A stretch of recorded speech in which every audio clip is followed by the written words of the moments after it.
Hello.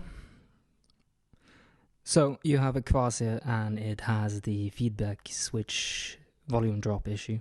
So let's quickly take care of that. Flip your pedal around and unscrew these screws holding the back lid. Yeah.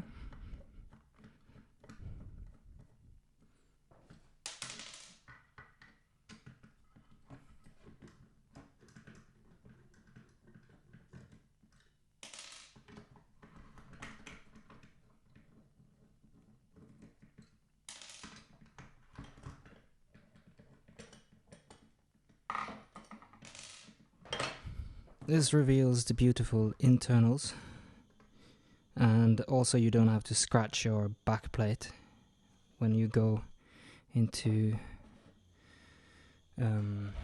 getting rid of the knobs.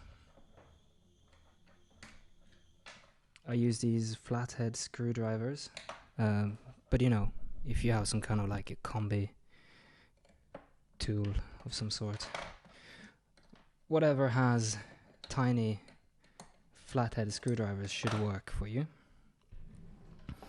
So knobs are off. Next up, let's undo the potentiometer nuts. Just undo them until they're past the thread, and then at this point you can just lift the whole thing off. So as you can tell, there's a bunch of holes here, and this is the secret. There are LEDs underneath here, and they light up the backside of the control plate. Now we need to get these nuts off. I use a one of these guys for that. Just loosen them. Now your PCB may fall out at this point, but you know, it might also not. Then I remove this guy. I just pull it straight up, okay? And then we need to loosen the feedback switch. We don't need to loosen the bypass switch. So carefully loosen that.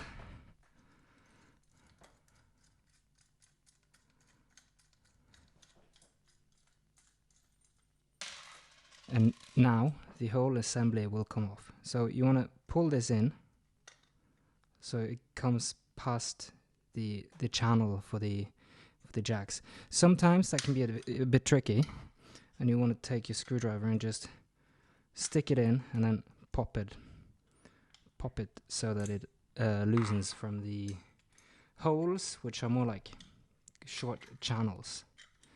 Okay, so carefully get the PCB and the feedback switch out of the assembly. Now here's the issue. This is going to be a bit difficult to see, but there's a wire coming from the switch underneath this potentiometer and then landing on the middle lug of this volume potentiometer. Now this has to be moved from this position to the one on the right hand side, holding it this way. So it's currently stuck here, and we need it unstuck and then restuck to leg 3 on the potentiometer. So I'll do that now. Now you want to be careful when you reheat this. Just reheat the actual solder joint and then just carefully remove the cable. Try and make it quick and assertive, you know. Be strong but careful, okay? Let's do it.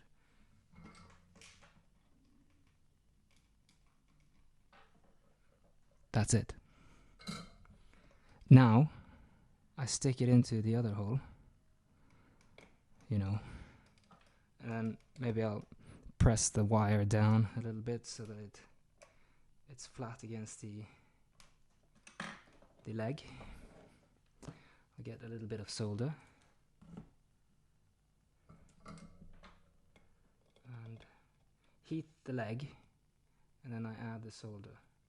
Make sure that you get a shiny and beautiful solder joint. And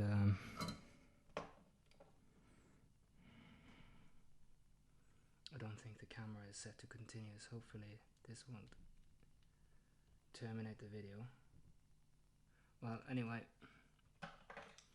so now, as you can tell, I'm trying to catch the reflection on the cable. The cable goes to leg 3, this guy, okay? So you can stick it into the little hole. You can see the hole on the leg 1, that's the hole I'm talking about. Or you can stick it into here, but there's a bigger chance you're going to short out against the lid because there's less clearance between this position and the enclosure and this position and the enclosure. So that's that. Now you want to just reassemble it. Now the jacks have 2 washers. There's a black plastic one that I usually keep first, and then there's a red washer on top of it, which is kind of rough. So yeah, I want to just keep those on and then pop it back in. Usually at this point I'll tie it down using the jack nut and washers like this, and then at this point I would put the feedback switch back in place. Now this is difficult to do behind the camera, I have to say. You'll have a much easier time of this.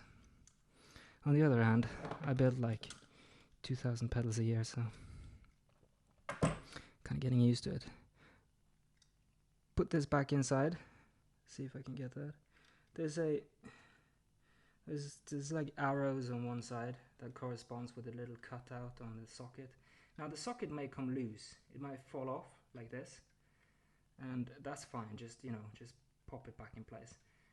It doesn't matter which way it goes on, because as you're pushing these down, you're just shorting the 2 lugs. Honestly, is what's happening. So turn it back upside down. Notice that I haven't yet like fully secured the jack nuts. That's fine. You'll also have to forgive me for the audio today because people are working in my building, and I need to use a dynamic microphone or you're not going to be able to hear anything. So, and I need to move in and out of the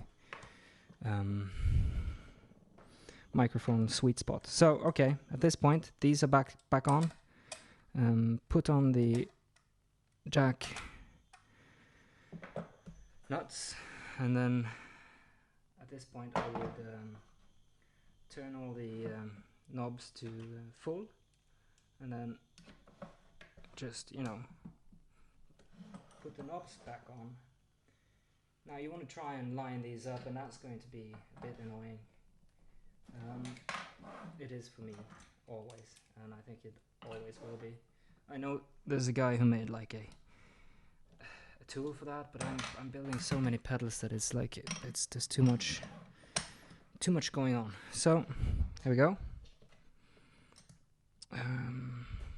Screws go back on. As any good skateboarder knows, you want to go diagonal and then the other diagonal, right? I only have 50 seconds left, so let's just call that it. Okay, so there you go. Now, pedal is back in action, and you have the full volume, whether or not you're using the feedback loop. So yeah, that's that. Enjoy, and thank you for helping me not having to do returns on like 30 pedals. So yeah, thanks. I'll have your code shipped soon, so you can get the 50% off your pedal of choice. Okay, thank you.